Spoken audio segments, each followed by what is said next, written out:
Cinema ജീവിതവും രാഷ്ട്രീയ ജീവിതവും തമ്മിലുള്ള അതിർവരമ്പ് നേർത്തതാണെന്ന് സുരേഷ് ഗോപി തെളിയിക്കുന്നു. അദ്ദേഹത്തിന് ഈ അതിർവരമ്പ് മനസ്സിലാവുന്നില്ല. അദ്ദേഹം രാഷ്ട്രീയക്കാരനായതിനു ശേഷവും സിനിമയിലെ പോലെ പെരുമാറുന്നു. രഞ്ജി പണിക്കറെ പോലെ ചില തിരക്കഥാകൃത്തുക്കൾ എഴുതിയ കിടിലൻ ഡയലോഗുകൾ കൊണ്ട് സിനിമയിൽ ജീവിച്ച് ഇടം കണ്ടെത്തിയവരാണ്. രാഷ്ട്രീയത്തിലും അദ്ദേഹത്തിനൊരു ശോഭന ഭാവി കിട്ടണമെങ്കിൽ ഇതേപോലെ രാഷ്ട്രീയത്തിലും നല്ല തിരക്കഥാ ഡയലോഗുകൾ, അടിപൊളി കിടിലൻ ഡയലോഗുകൾ എഴുതാൻ പറ്റുന്ന ആരെങ്കിലും ദയവ് ചെയ്ത് സുരേഷ് ഗോപിക്ക് സഹായം ചെയ്തു കൊടുക്കണം. മാപ്രകൾക്ക് ചാൻസ് ഉണ്ട്. നന്നായിട്ട് നുണ ഡയലോഗുകൾ എഴുതാൻ കഴിയുന്ന ഏതെങ്കിലും മാപ്രകൾക്ക് വേണമെങ്കിൽ ഈ റോഡിലേക്ക് കടന്നു വരാൻ പറ്റും. കാരണം ഇപ്പോൾ സുരേഷ് ഗോപി പെരുമാറുന്ന രീതി കണ്ടിട്ട് ഞങ്ങൾ പറയുകയാണ്. രാഷ്ട്രീയവും സിനിമയും രണ്ടാണെന്നും, ഇപ്പോൾ തമിഴ്നാട്ടിൽ സിനിമാക്കാരൊക്കെ രാഷ്ട്രീയത്തിൽ വന്ന് ശോഭിച്ചിട്ടുണ്ട്. MGR മുതൽ ഇങ്ങോട്ട് ജയലളിത, എത്രയോ പേർ. പക്ഷെ അവര് സിനിമയും രാഷ്ട്രീയവും രണ്ടായിട്ട് കാണുകയും രാഷ്ട്രീയത്തിൽ പാലിക്കേണ്ടുന്ന മര്യാദകൾ മനസ്സിലാക്കി രാഷ്ട്രീയ നേതാക്കളായിട്ട് പ്രവർത്തിക്കുകയും സിനിമ വേറെ രാഷ്ട്രീയം വേറെ എന്ന് കണ്ടെത്തുകയും ചെയ്ത അതിൽ വിജയം വരിച്ചവർ ഒട്ടേറെ പേര് തമിഴ്നാട്ടിലും ആന്ധ്രയിലും മറ്റ് സിനിമാ മേഖലയിലുണ്ട്. ഇവിടെ സുരേഷ് ഗോപിക്ക് ഇത് തിരിച്ചറിയാൻ ഈ നേർത്ത ഒരു മെംബ്രെയിനാണ് സിനിമയും രാഷ്ട്രീയത്തെയും വേർതിരിക്കുന്നത് എന്നത് മനസ്സിലാക്കി പെരുമാറാൻ സുരേഷ് ഗോപിക്ക് കഴിയുന്നില്ല എന്ന് ഏറ്റവും ഒടുവിൽ ഇന്നലെയും ഇന്നുമൊക്കെയായിട്ട് സുരേഷ് ഗോപി തെളിയിച്ചുകൊണ്ടിരിക്കുകയാണ്. ഇതാദ്യമല്ല മാധ്യമപ്രവർത്തകരോട് പെരുമാറുന്ന രീതി.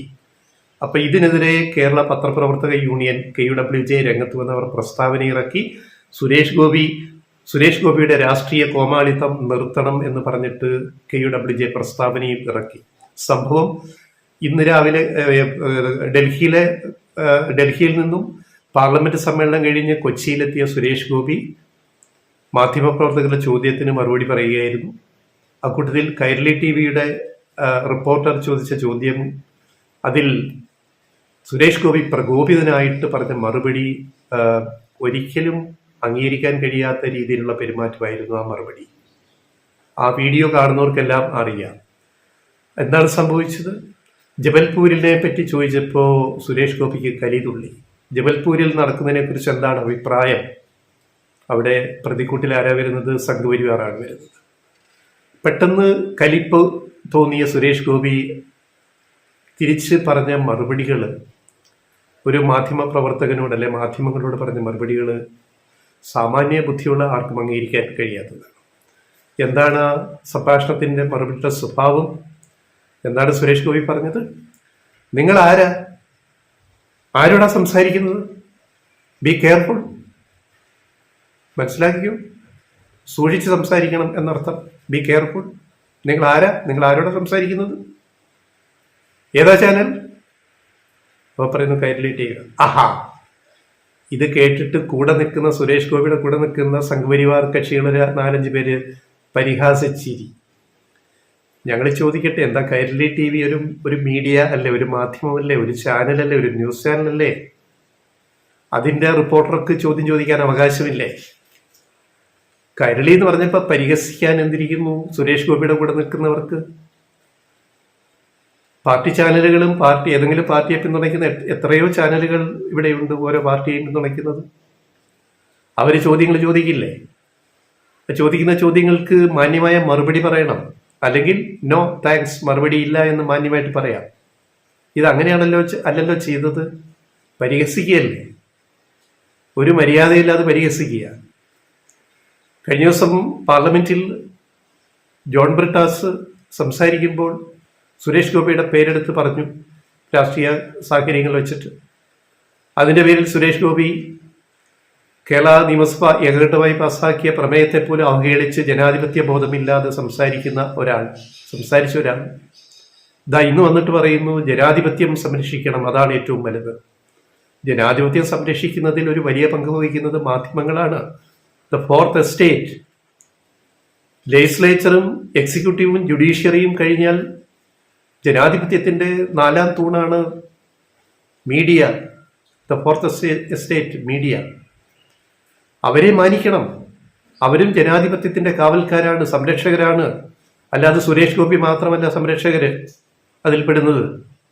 താങ്കളെ തൃശ്ശൂരുകാർ ജയിപ്പിച്ചു വിട്ടു എന്നൊരു മണ്ടത്തരം മാത്രമാണ് അവർക്ക് സംഭവിച്ചത്. തൃശ്ശൂരുകാർക്ക് അവരുടെ ജീവിതത്തിൽ ഈ മനുഷ്യൻ വോട്ട് ചെയ്ത് ജയിപ്പിച്ചു പോയല്ലോ എന്നിപ്പോൾ അവർ ചിന്തിക്കുന്നുണ്ട്. നേമത്തൊരു അക്കൗണ്ട് എങ്ങനെയോ തുറന്നു പോയി, അത് പൂട്ടുകയും ചെയ്തു. ഓ രാജഗോപാലിൻ്റെ അക്കൗണ്ട് തുറന്നു, പിന്നെ അത് പൂട്ടിച്ചു എന്ന് പറഞ്ഞ പോലെ കേരളത്തിലെ പ്രബുദ്ധരായ ജനങ്ങൾ തൃശ്ശൂരിലെ ഈ അക്കൗണ്ടൊക്കെ പൂട്ടിക്കാനൊക്കെ ഇവിടുത്തെ ജനങ്ങൾക്ക് അറിയാം, തൃശ്ശൂരെ വോട്ടർമാർക്ക് അറിയാം. അത് സുരേഷ് ഗോപി മറന്നു പോകാതിരുന്നാൽ അദ്ദേഹത്തിന് കൊള്ളാം. അതുകൊണ്ട് അദ്ദേഹത്തിന് രാഷ്ട്രീയത്തിൽ അദ്ദേഹത്തെ പ്രോംപ്റ്റ് ചെയ്യാൻ നല്ല തിരക്കഥ, നല്ല കിടിലൻ ഡയലോഗ് എഴുതാൻ ആരെങ്കിലുമൊക്കെ വെക്കണം. സിനിമയിൽ രഞ്ജി പണിക്കരൊക്കെ ചെയ്ത ദൗത്യം രാഷ്ട്രീയ ജീവിതത്തിൽ ഇതുപോലെ ആരെങ്കിലും വേപ്പിച്ച് ഈ ഡയലോഗൊക്കെ പറയാനും കാര്യങ്ങൾ പറയാനും ഒക്കെ ഒരാളെ നിയോഗിക്കാൻ BJPയുടെ പുതിയ സംസ്ഥാന പ്രസിഡന്റ് രാജീവ് ചന്ദ്രശേഖരെങ്കിലും മുൻകൈ എടുത്തിട്ട് എന്തെങ്കിലും ചെയ്തു കൊടുക്കണം. അല്ലെങ്കിൽ ഇതിവിടെ നിൽക്കത്തില്ല, ഇത് കൈവിട്ടു പോകുന്ന കാര്യങ്ങളാണ്. ഇങ്ങനെ മാധ്യമങ്ങളെ പരിഹസിച്ചുകൊണ്ട് ഇത് ആദ്യ സംഭവമല്ല. മുമ്പ് മാധ്യമത്തിന്റെ വനിതാ റിപ്പോർട്ടറെ അപമാനിച്ചതും കേസായതും നമുക്കറിയാം കോഴിക്കോട്ട്. ഇതിപ്പോ അടുത്ത സംഭവമാണ്. അപ്പോൾ കോമാളിത്തരത്തിനും ഒരു അതിരുണ്ട്. രാഷ്ട്രീയത്തിൽ വന്നിട്ട് എന്തും കാണിക്കാം, എന്ത് കോമാളിത്തരവും കാണിക്കാം എന്ന് വിചാരിക്കുന്ന ഒരു സുരേഷ് ഗോപിയാണ് നമ്മൾ ഇപ്പോൾ കാണുന്നത്. ഇത് BJPക്കും ഭൂഷണമല്ല, അദ്ദേഹത്തിന്റെ രാഷ്ട്രീയ ജീവിതത്തിനും ഭൂഷണമല്ല.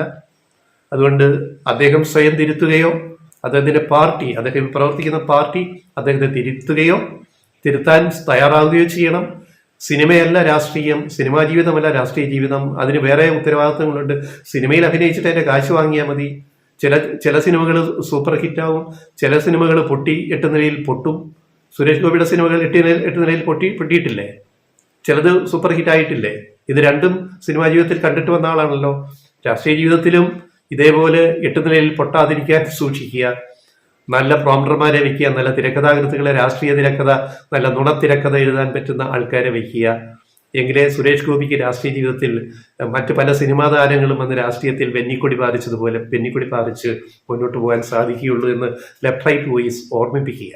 ഇതിലെ ഏറ്റവും അശ്ലീലകരമായ കാര്യം എന്ന് പറയുന്നത്, അതുകൂടി പറഞ്ഞ് ഈ വീഡിയോ അവസാനിപ്പിക്കണം, അല്ലാതെ ശരിയാവില്ല. അദ്ദേഹം ഒരു വാക്ക് പറഞ്ഞു. സുരേഷ് ഗോപി കൊച്ചിയിൽ വന്ന് വിമാനമിറങ്ങി മാധ്യമപ്രവർത്തകർ, പ്രത്യേകിച്ചും കൈരളി TVയുടെ റിപ്പോർട്ടറോട് പറഞ്ഞ വാചകം എന്താ ഇങ്ങനെ പറയുന്നത്? ജബൽപൂരിൽ നിയമപരമായിട്ട് സർക്കാർ നടപടി സ്വീകരിക്കും. എന്നാൽ പിന്നെ അത് പറഞ്ഞാൽ പോരെ എന്നൊരു ചോദ്യം വന്നു മാധ്യമ പ്രവർത്തകരുടെ ഭാഗത്തു നിന്നും. ഇത് ആദ്യമേ പറഞ്ഞാൽ പോരെ, അതിന് ഇത്തരം ആക്ഷേപങ്ങൾ വേണോ എന്ന അർത്ഥത്തിൽ അവർ ചോദിച്ചു. അപ്പൊ കൈരളിയിൽ റിപ്പോർട്ടറോട് വീണ്ടും പിന്നെ ഇതൊക്കെ അങ്ങ് ബ്രിട്ടാസിന്റെ പറഞ്ഞ വാചകം അതങ്ങ് ബ്രിട്ടാസിന്റെ വീട്ടിൽ വെച്ചാൽ മതി. ഈ മനുഷ്യന് എന്ത് പറ്റി? അതങ്ങ് ബ്രിട്ടാസിന്റെ വീട്ടിൽ വെച്ചാൽ മതി. അപ്പൊ ബ്രിട്ടാസിന്റെ ചാനൽ, കൈരളി ചാനൽ, എന്നിട്ടൊരു വാചകം കൂടി പറഞ്ഞു, തികഞ്ഞ അശ്ലീലം. സഭ്യമായിട്ട് ഒരു വേദിയിൽ, ഒരിക്കലും സഭ്യമായ ഒരു വേദിയിൽ പറയാൻ പാടില്ലാത്ത വാചകം. അതെ, ആ പേരിൽ ഒരു മാറ്റം കൂടെ വേണം. എന്താണ്? ആ പേരിൽ ഒരു അക്ഷരം മാറ്റണം. എന്താണ്? നമ്മുടെ പ്രേക്ഷകർക്ക് സാമാന്യ ബുദ്ധി ഉണ്ടല്ലോ. കൈരളി എന്ന പേരില് ഒരു അക്ഷരം മാറ്റണം എന്ന് പറഞ്ഞാൽ അതിന്റെ അർത്ഥം എന്താണ്? കൈ മാറ്റിയിട്ട് വേറൊന്നവിടെ ചേർത്താൽ മതിയെന്ന്. ഇത്രയും അശ്ലീലം ഒരു പൊതുപ്രവർത്തകൻ, ഒരു രാഷ്ട്രീയ നേതാവ്, കേന്ദ്ര സഹമന്ത്രി, BJPയുടെ നേതാവ് മാധ്യമങ്ങളോട് സംസാരിക്കുമ്പോൾ നേരത്തെ ചൊറിച്ചുമല്ലെന്ന് പറഞ്ഞ് മറിച്ചുമല്ലെന്ന് പറഞ്ഞ് അശ്ലീലം സൂചിപ്പിച്ചാണ്. ഇപ്പം എന്താ വീണ്ടും ഉള്ളിലിരിക്കുന്ന മാലിന്യം പുറത്തു വരികയാണ്. സുരേഷ് ഗോപിയുടെ ഉള്ളിലിരിക്കുന്ന മാലിന്യം പുറത്തു വരികയാണ്. വായിലൂടെ, നാവിലൂടെ. കൈരളി എന്നുള്ളതിനകത്ത് കൈ എന്ന പേര് മാറ്റാൻ അദ്ദേഹം ഉദ്ദേശിച്ചു. അവിടെ വേറൊരു പേരിടണം കൈക്ക് പകരം. നമ്മുടെ പ്രേക്ഷകർക്ക് മനസ്സിലായല്ലോ. ഇവരൊക്കെയാണോ രാഷ്ട്രീയ പ്രവർത്തനത്തിലെ മാതൃക എന്ന് പറയുന്നത്? കഷ്ടം. ആ കഷ്ടം ഈ സുരേഷ് ഗോപി ഓർത്ത് അതേ പറയാൻ നിവർത്തിയുണ്ട്.